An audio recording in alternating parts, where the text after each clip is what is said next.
Good morning, class. Beta, today our next topic from the capital budgeting chapter is problems in capital budgeting. Okay, we have discussed till objectives of capital budgeting. The next topic is problems in capital budgeting. So let's start. Problem in capital budgeting का मतलब होता है कि capital budgeting यानी investment decisions में क्या क्या problem हो सकती है whenever we are going to take decisions. Okay, जब भी हमें किसी प्रोजेक्ट में पैसा लगाना होता है तो हमें ये देखना पड़ता है कि हमें प्रॉब्लम क्या क्या हो सकती है जब भी हम किसी भी प्रोजेक्ट के अंदर पैसा इन्वेस्ट कर रहे हैं. सबसे पहले फर्स्ट ऑफ ऑल क्या क्या प्रॉब्लम्स हो सकती हैं. First is risk and future uncertainty. Risk and future uncertainty का मतलब क्या है.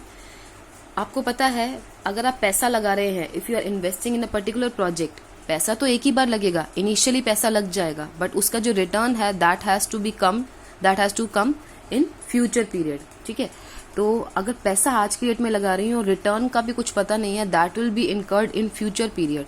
तो आपको पता है फ्यूचर इज अनसर्टेन. हो सकता है फ्यूचर में वो रिटर्न आपको ना मिले, है ना. Future is uncertain, risk involve है फ्यूचर में, क्योंकि फ्यूचर अनसर्टेन रहेगा तो इसके अंदर हो सकता है आपको आपकी रिटर्न मिले या ना मिले.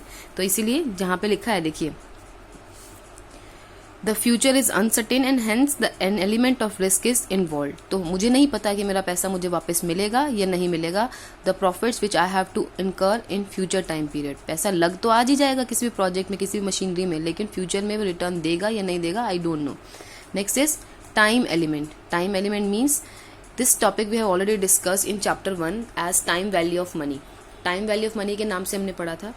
अब क्या है बेटा, cost incurred and benefits receive from a long term investment proposal occur at different points of time.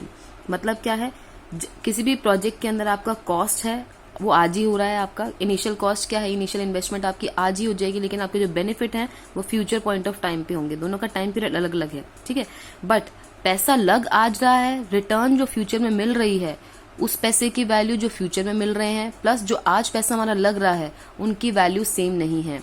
Because time के साथ साथ पैसे की वैल्यू खत्म होती जाती है, जिस कॉन्सेप्ट को हम क्या कहते हैं, टाइम वैल्यू ऑफ मनी. तो इसमें हम एक दूसरे से इनको आपस में बेसिकली कंपेयर नहीं कर सकते. These concepts are not comparable actually. क्योंकि अगर मैं आपको बोलूं कि आज आपको 10,000 मिले, फर्स्ट ईयर में आपको 10,000 मिले और आपको 10 ईयर्स के बाद 10,000 मिले, दोनों 10,000 की वैल्यू अलग अलग है.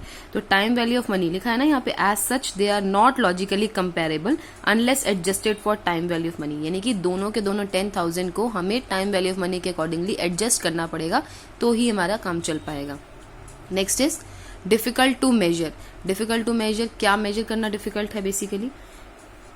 देखो क्या हो सकता है, अगर सपोज करो यहाँ पर क्या होता है, हमें कॉस्ट एंड बेनिफिट एनालिसिस करना पड़ता है. That I have already discussed in your live class कि आपको हमें क्या करना पड़ता है, कॉस्ट एंड बेनिफिट एनालिसिस करना पड़ता है.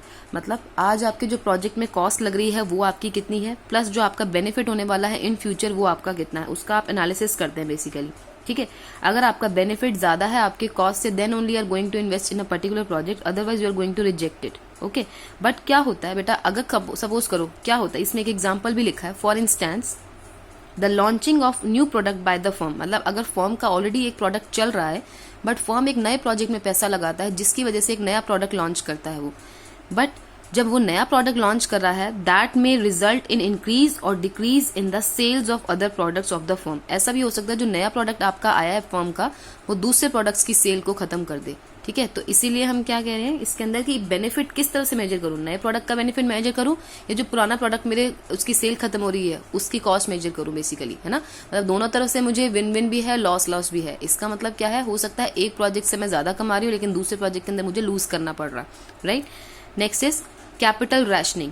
ये बेटा इंपॉर्टेंट टर्म है, from 2 marks point of view से क्वेश्चन आ जाता है. What is capital rationing. Capital rationing होता है बेटा जब भी, ये देखो लास्ट लाइन में इसका मीनिंग लिखा है, ranking of various projects with scarce funds is this a problem for finance manager. मतलब क्या है, जब भी हम डिफरेंट प्रोजेक्ट्स, हम जब भी छोटे छोटे प्रोजेक्ट्स की रैंकिंग करते हैं सपोज क्या है बेटा, हमारे पास पैसा जो है स्कैर्स है, स्कैर्स सोर्स ऑफ फंड है, मतलब पैसा हमारे पास बहुत कम है, but we have number of options with us. तो what a finance manager do?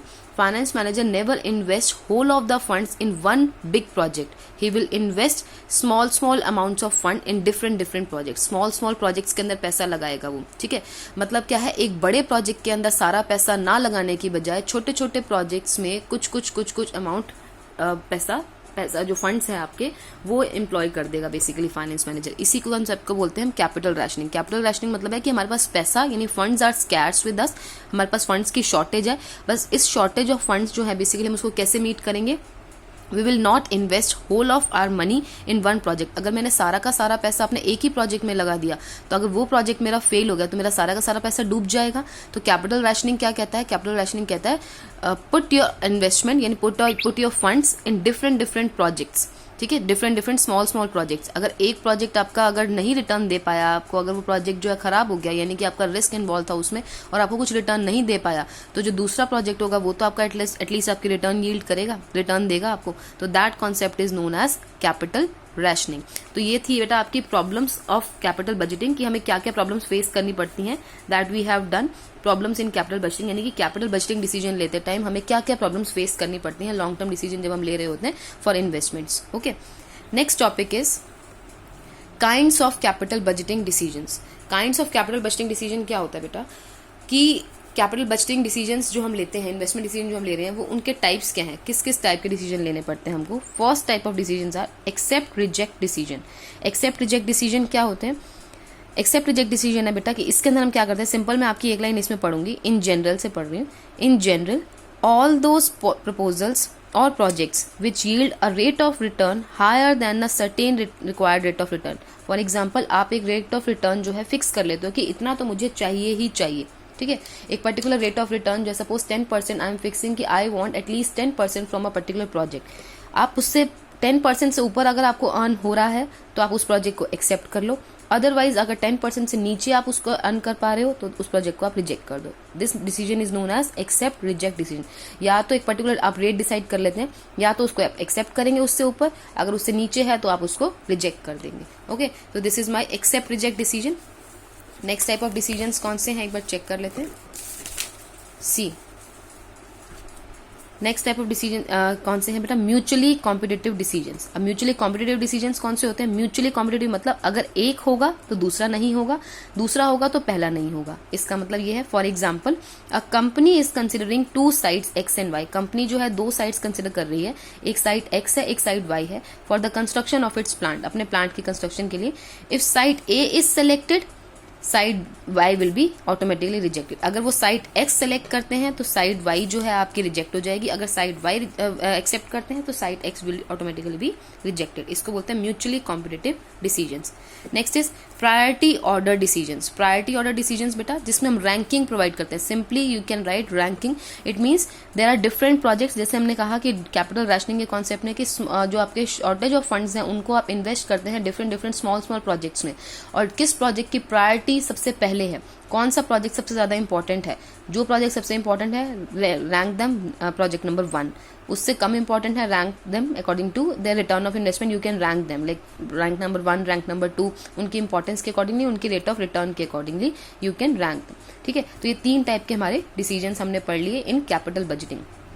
Next coming to the numerical part class.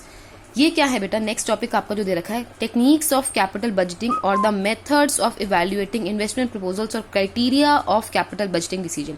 किसी नाम से भी आपका अगर क्वेश्चन आ गया, ये आपका क्या है बेटा, यहाँ से न्यूमेरिकल वाला पार्ट स्टार्ट है. न्यूमेरिकल वाले पार्ट में क्या है, इसमें आपका अगर मान लो इसी की ही थ्योरी बन के आ गया, या इसी के अंदर से ही जो हम टेक्निक्स पढ़ेंगे उनका कोई भी एक एग्जाम्पल जो है आपका न्यूमेरिकल की फॉर्म में आ सकता है एग्जाम में, जिसमें सबसे पहली बात तो इसको बोलते क्या है, इनको बोलते हैं टेक्निक्स ऑफ कैपिटल बजटिंग, या फिर methods of evaluating investment proposals, या फिर मेथड्स ऑफ कैपिटल बजटिंग भी बोल सकते हैं, या फिर criteria for capital budgeting decision. इसको कुछ भी बोल सकते हैं. किसी भी नाम से आपका क्वेश्चन आ जाएगा तो आपको सेम ही आंसर लिखना है. बेसिकली ये टेक्निक्स या मेथड्स हैं. किसके मेथड्स हैं? ये चेक करने के कि हमें किस प्रोजेक्ट में पैसा लगाना है और किस प्रोजेक्ट को रिजेक्ट करना है. ये टेक्निक्स हैं जिसकी बेसिस पे आप चेक करोगे कि किस प्रोजेक्ट के अंदर आपको अपना पैसा लगाना है, नहीं तो दूसरे कौन सा प्रोजेक्ट है जिसको आपने रिजेक्ट कर देना है. ठीक है, तो टेक्निक्स को जो है बेसिकली हम या दो क्राइटेरियाज हैं, बेसिकली हमने कैपिटल एक्सपेंडिचर डिसीजंस को दो पार्ट्स में बांटा है। पहले है हमारे अकाउंटिंग प्रॉफिट क्राइटेरिया, दूसरे हमारे कैश फ्लो क्राइटेरिया। अब अकाउंटिंग प्रॉफिट क्राइटेरिया क्या होते हैं, कैश फ्लो क्राइटेरिया क्या होता है। Coming to the next page, page number 4.5 in my book, this is the एक फ्लो चार्ट बना हुआ है आपका, ये टेक्निक्स यहीं से डिस्कस करेंगे। Techniques of capital budgeting at a glance. Criteria क्या क्या है, there are two criteria, accounting profit criteria, दूसरा है cash flow criteria. Accounting profit criteria का मतलब क्या है बेटा, average rate of return method, यानी कि अकाउंटिंग प्रॉफिट क्राइटेरिया वो क्राइटेरिया है जिसके अंदर हम अकाउंटिंग प्रॉफिट्स को कंसीडर करते हैं। मैंने आपको बताया था, मैंने आपको एक टेबल लर्न कराई है, जो सब बच्चों ने लर्न की है टेबल, जिसके अंदर आपको अकाउंटिंग प्रॉफिट्स की बात कर रहा है। अकाउंटिंग प्रॉफिट्स मतलब प्रॉफिट आफ्टर टैक्स। आप सब लोग ध्यान रखेंगे, जो accounting rate of return method है, in this method we use profit after tax. Okay, तो जो हम प्रॉफिट आफ्टर टैक्स यूज करते हैं, that criteria is known as accounting profit criteria. इसके अंदर एक ही मेथड आता है, कौन सा, average rate of return method. इसको हम accounting rate of return method भी कह सकते हैं। सेकेंड आपका जो क्राइटेरिया है, that is your cash flow criteria. ये चारों जो मेथड्स बच गए बेटा, पे back period, net present value, profitability index और इंटरनल रेट ऑफ रिटर्न, ये चार मेथड्स हैं, पे back period, net present value, profitability index and internal rate of return. ये चारों के चारों मेथड्स जो हैं आपके क्या है, बेसिकली ये वो मेथड्स हैं बेटा जो आपके कैश इनफ्लोस को कंसीडर करते हैं। मैंने जो आपको टेबल लर्न कराई थी उसमें मैंने आपको साफ साफ बताया था कि what is the difference between accounting profit या profit after tax and cash flows, यानी प्रॉफिट्स और टैक्स में आपका प्रॉफिट्स और कैश फ्लोज में आपका डिफरेंस बताया था।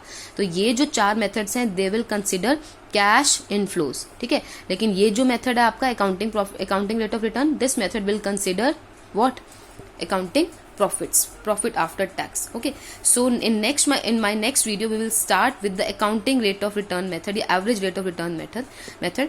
Average rate of return method basically बेटा क्या है, जिसके अंदर आप ये मेजर करते हैं कि ये मेथड जो है आपकी, ये मेथड जो आपका क्या मेजर कर रहा है बेसिकली, कि आपका जो है एक पर्टिकुलर प्रोजेक्ट जिसमें आप पैसा लगा रहे हैं वो आपको कितनी रिटर्न दे रहा है। जो रिटर्न निकलती है हमेशा परसेंटेज की फॉर्म में निकलती है।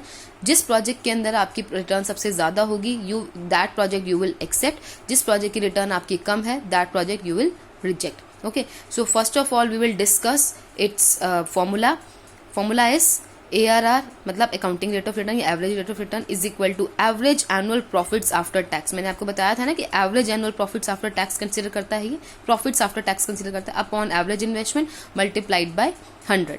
और एवरेज इन्वेस्टमेंट कैसे निकलती है आपकी, एवरेज इन्वेस्टमेंट निकलती है original investment plus salvage value upon 2। Salvage value क्या होती है आपकी, स्क्रैप वैल्यू, यानी कि जो मशीनरी सेल करते हैं हम तो हमारी जंक वैल्यू जो बच जाती है, that is known as salvage value. Okay, और उसके अलावा एवरेज प्रॉफिट आफ्टर टैक्स क्या होते हैं आपके, एवरेज प्रॉफिट आफ्टर टैक्स क्या है, जो प्रॉफिट आफ्टर टैक्स निकलेगा 5 ईयर्स का है, 7 ईयर्स का, जितने ईयर्स का आपका प्रोजेक्ट दे रखा होगा उसको divide by number of years कर देंगे, उससे आपका average annual profits after tax निकल जाएगा।